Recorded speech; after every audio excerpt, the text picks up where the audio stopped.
Hey, this is Justin, the Flipping Accountant, and today I'll be showing you how to reply to feedback on the Amazon Seller app. If you find this helpful, please consider subscribing and drop a like if you enjoyed the video. Let's jump right into it. We're gonna start off by opening up the Amazon Seller app. Now we're gonna have to go to our feedback, and there's two ways to get to it. You can either click on the top left-hand corner where there's the three lines and then go down to performance and then feedback, or we can just kind of scroll down and look for feedback right there. It is right underneath subscribe and save right there. So we're gonna click on feedback. This pulls up the feedback for the past 12 months. That's what it's showing on my screen right here.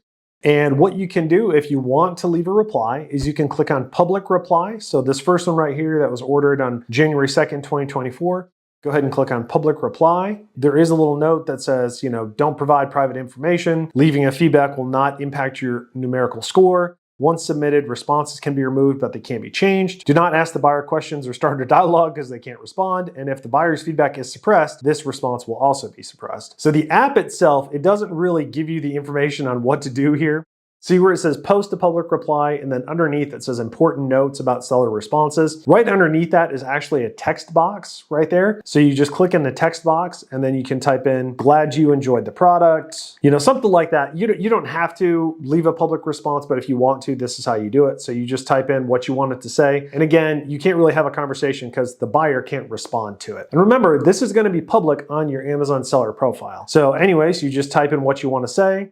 I'm gonna hit dismiss, and then you have to scroll to the bottom. And if you look on the right side of my screen, you can see the little bar moving down because it makes you scroll all the way down. So let me scroll all the way to the bottom, and then you click submit right there. So once you click submit, it'll post the public reply, and that's how you do it from your phone. So that way you can respond to feedback and not have to log on to Amazon Seller Central on your computer. That's gonna be about it for today. If you found this video useful, please drop a like. Thanks for watching. Have a great day.